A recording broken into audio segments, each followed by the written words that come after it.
Olá, queridos. Sou o pastor Davi Gomes do Nascimento e este é o seu canal Graça que Justifica. Hoje iremos compartilhar mais um conteúdo, mais um estudo de discipulado cristão.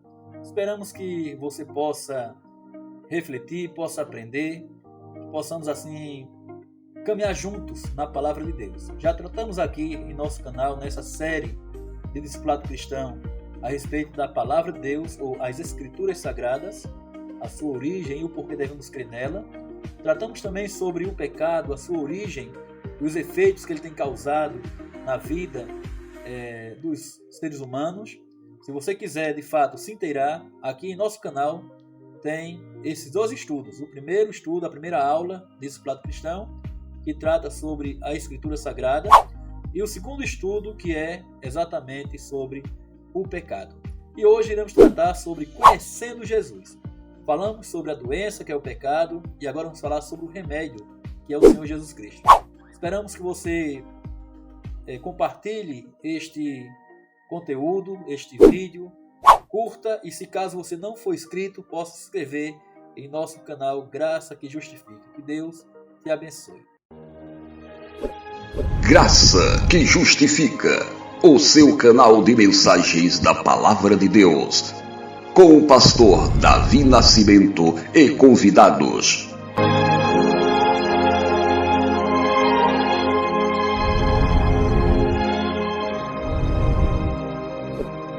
Olá, queridos. Continuando nosso estudo de discipulado cristão, vamos hoje falar de dois temas: conhecendo Jesus, e a pergunta a ser respondida é: posso ter certeza da salvação?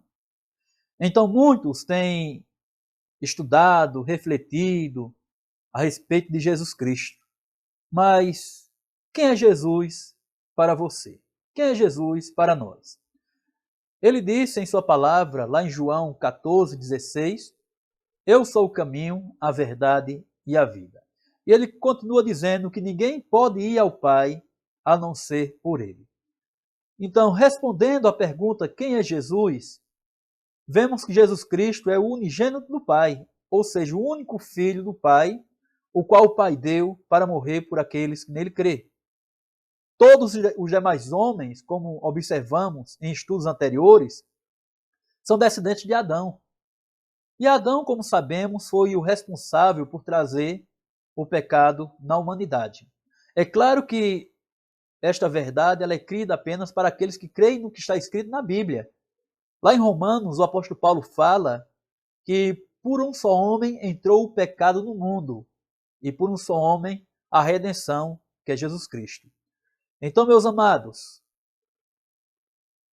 Jesus ele cumpriu a promessa que havia registrada lá em Gênesis capítulo 3, versículo 15, que da semente da mulher iria nascer um que iria esmagar a cabeça da serpente. Isso nós cremos que esta promessa ela é designada a Jesus Cristo. Então, quando lemos o Antigo Testamento, nós vemos promessas a respeito do Messias. É claro que alguns religiosos, como por exemplo os judeus, não creem que essa promessa ela ela apontou para Jesus. Eles não creem que ela teve cumprimento. Por isso, alguns deles, inclusive os ortodoxos, aguarda ainda a vinda do Messias, quando estabelecerá o reino a Israel. Mas nós cristãos cremos que o reino já foi estabelecido, o qual Jesus Cristo o estabeleceu. E é isso que o credo apostólico fala, que ele está assentado à direita de Deus Pai, Todo-Poderoso, donde há de vir julgar os vivos e os mortos. A palavra de Deus, em Lucas, capítulo 24, versículo 44, nos diz: a seguir Jesus lhe disse, são estas as palavras que eu vos falei, estando ainda convosco, importa se cumprisse tudo o que de mim está escrito na lei de Moisés e nos profetas. Então o próprio Jesus, ele afirma que a promessa da sua vinda, ela teve cumprimento com ele mesmo. Aquela promessa da vinda do Messias, registrada em vários livros do Antigo Testamento, ela apontou para Jesus Cristo, o qual cumpriu aquela promessa com a sua vinda, o seu ministério, a sua morte, a sua ressurreição e a sua ascensão até os céus, quando ele se sentou no trono da glória de Deus. Então, meus amados, toda escritura, como observamos, aponta para Jesus Cristo.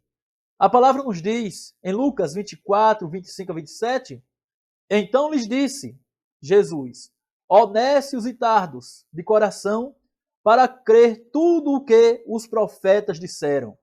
Porventura não convinha que o Cristo padecesse e entrasse na sua glória? E começando por Moisés, discorrendo todos os profetas, expunha-lhes o que a seu respeito constava em toda a Escritura. Então vemos que Jesus Cristo ele vai mostrar ponto a ponto aquilo que apontava a seu respeito, o qual teve cumprimento nele mesmo. Então, meus amados, a palavra de Deus diz em 1 Pedro, capítulo 1, versículo 10 e 11, foi a respeito desta salvação que os profetas indagaram e inquiriram, os quais profetizaram acerca da graça a vós outros destinada, investigando atentamente qual a ocasião ou quais as circunstâncias oportunas indicadas pelo Espírito de Cristo que lhes estava ao dar de antemão testemunho sobre os sofrimentos referentes a Cristo e sobre as glórias que o seguiram. Então, mais uma vez, nos é apontado Jesus Cristo como aquele que cumpriu as promessas feitas pelos profetas, feitas pelo próprio Moisés em Gênesis, enfim, feitas pelos Salmos, Provérbios e outros livros do Antigo Testamento. Jesus Cristo é aquele que detém 3 ofícios, segundo podemos ver em Hebreus. Jesus, meus amados, ele é profeta, ele é sacerdote e é rei. Cristo é profeta porque ele revela a igreja em todos os tempos pelo seu espírito e palavra, por diversos modos de administração, toda a vontade de Deus em todas as coisas concernentes à sua edificação e salvação. Jesus Cristo é sacerdote porque ele ofereceu-se a si mesmo, uma vez em sacrifício sem mácula a Deus. Para ser o que, meus amados? A reconciliação pelos pecados do seu povo e fazendo contínua intercessão por ele. E Jesus Cristo, meus queridos, é rei. Chamando do mundo um povo para si, dando-lhe oficiais, leis e disciplinas para visivelmente governar, dando a graça salvadora aos eleitos, recompensando a sua obediência e corrigindo-os por causa dos seus pecados. E também livrando-os do inimigo, governando e julgando os que não conhecem a Deus. Então vemos que os ofícios de Cristo são funções exercidas por ele enquanto ungido com o Espírito Santo do Senhor, isto é, separado para as missões. Estas funções, meus irmãos, é separado para uma missão. Conforme observamos aqui, estas funções são exercidas para com a sua igreja, para com o seu povo. E os exerceu, exerce e exercerá eternamente. Os profetas, os sacerdotes e reis do Antigo Testamento apontavam, meus amados, para aquele que cumpriria plena e perfeitamente esses ofícios. Então, Jesus Cristo é sacerdote, é profeta e é rei. E para confrontar algumas religiões que até se denominam cristãos, mas negam a divindade de Cristo, nós observamos que Jesus Cristo, ele é Deus. E por que ele é Deus, queridos? Porque a própria palavra nos aponta para isto. Lá em João capítulo 1, versículo 1 nos diz, no princípio era o verbo, e o verbo estava com Deus, e o verbo era Deus. Vemos que este mesmo verbo se fez carne e habitou entre nós. João, ele, em seu escrito, em seu evangelho, ele está defendendo a divindade de Cristo. Ao mesmo tempo que Cristo é Deus, ele tornou-se humano para sofrer as penalidades do pecado que cabia a cada um de nós. Então o verbo se fez carne e habitou entre nós, e vimos a sua glória, glória como a unigênito do Pai, cheio de graça e de verdade. Será que Jesus cometeu pecado? Ora, se acima observamos que ele é divino, que ele é Deus, é claro que não. Jesus Cristo, ele não cometeu pecado. Ele não conheceu o pecado. A palavra de Deus nos diz que ele não conheceu o pecado. Ele foi tentado, mas jamais cedeu às tentações. A palavra de Deus nos diz em 1 Pedro, capítulo 2, versículo 21 e 22, porquanto para isto mesmo fostes chamados, pois que também Cristo sofreu em vosso lugar, deixando-vos exemplo, para que seguirdes os seus passos, o qual não cometeu pecado, nem dolo algum achou em sua boca. Então vemos, irmãos, que mesmo o Senhor Jesus Cristo, vivendo neste mundo, vivendo com pecadores, comendo com pecadores, ele jamais pecou. Ele jamais pecou. E por que isto, meus amados?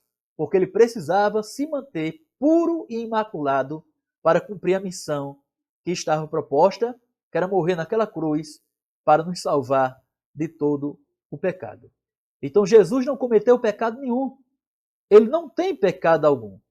Então, meus amados, ele mesmo tinha autoridade para questionar as pessoas do seu tempo, quando ele diz: aquele dentre vós estiver sem pecado, seja o primeiro que atire a primeira pedra. Aquela mulher adúltera que foi colocada dentro dele para que ele julgasse, onde escribas e fariseus e publicanos questionavam o Senhor Jesus Cristo quanto à lei de Moisés, que aquela mulher precisava ser apedrejada porque ela havia sido pega em próprio ato de adultério. Jesus olha para eles e diz: se vocês não têm pecado, sejam os primeiros a lançar a primeira pedra. Então, meus amados, vemos que Jesus Cristo tinha autoridade e tem autoridade para questionar pecadores como vocês e eu. Jesus, meus amados, sendo um Deus, ele é digno de toda adoração. Então aproximaram-se os que estavam no barco e adoraram, dizendo: és verdadeiramente o Filho de Deus. Então Jesus, ele não é digno de homenagem, como pregam as testemunhas de Jeová em sua Bíblia forjada pela torre de vigia, onde fala lá em Hebreus que Jesus Cristo é homenageado pelos anjos e não adorado. Vemos que nos originais grego, que é o original da Bíblia, em que ela foi escrita, o Novo Testamento, nos é dito que Jesus Cristo ele é adorado pelos anjos e não homenageado. E por que adoração, meus amados? Porque a Bíblia fala que a adoração somente a Deus. E sendo Jesus Cristo adorado, ele é o próprio Deus. Observamos que quando Jesus Cristo foi ressuscitado, ele ressuscitou, então observamos que ele foi adorado pelas mulheres que o contemplaram em sua ressurreição. Eis que Jesus lhes veio ao encontro, conforme Mateus capítulo 28, 9 nos diz, dizendo: salve! E elas, aproximando-se, abraçaram-lhe os pés e o adoraram. Então, por aqui, meus amados, observamos que Jesus Cristo ele é digno de toda adoração, é digno de toda glória, de todo louvor por parte daqueles que creem em seu nome. Ele também é, meus amados, o Redentor. Ele veio para este mundo para redimir-nos de todo o pecado, o qual nos condenava, o qual nos lançava no inferno. Observamos que em Filipenses, capítulo 2, versículos 6 e 8, nos é dito: pois ele, subsistindo em forma de Deus, não julgou com usurpação ser igual a Deus. Antes, a si mesmo se esvaziou, assumindo a forma de servo, tornando-se em semelhança de homens e reconhecido em figura humana, a si mesmo se humilhou, tornando-se obediente até a morte e a morte da cruz. Ele veio, meus amados, para nos redimir dos nossos pecados. Jesus veio para nos salvar. Ele veio para nos libertar. Esse é o Jesus que nós seguimos, esse é o Jesus que nós adoramos. Ele é Senhor, ele é Rei, ele é glorioso, ele é governante de todo o universo. Observamos, irmãos, que o senhorio de Cristo vai muito mais além do que nós imaginamos. Ele está acima de governos, ele está acima de reis, ele está acima de leis humanas, porque ele é o próprio Deus e Rei do universo. Quando uma pessoa é salva, ela entra para o reino de Deus e está debaixo do governo e das leis de Cristo. Vemos, irmãos, que Jesus Cristo, ele é dono, ele é governante supremo, ele é a máxima autoridade a qual nós adoramos, a qual nós louvamos e glorificamos o seu nome. A palavra de Deus nos diz, em Mateus 16, 24, então lhe disse Jesus aos seus discípulos, se alguém quer vir após mim, primeiro negue-se a si mesmo, tome sua cruz e siga-me. Jesus, aproximando-se, falou-lhes, dizendo, toda autoridade me foi dada no céu e na terra.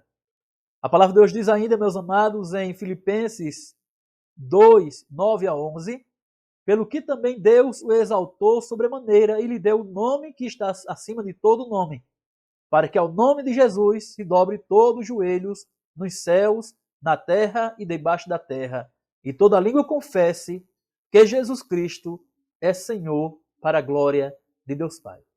Então, meus amados, diante de Cristo, até o próprio diabo estremece. Até Satanás, ele se rende, ele dobra-se diante de Cristo, o próprio Deus Supremo. Então, meus amados, queremos aqui encerrar este vídeo afirmando que Jesus Cristo, ele é tudo e em todos. Ele é o dono da igreja. Ele é o dono dos que creem. Ele é aquele, meus amados, que é Senhor sobre os senhores, mas ele não é aquele que coloca jugo pesado na vida dos seus servos.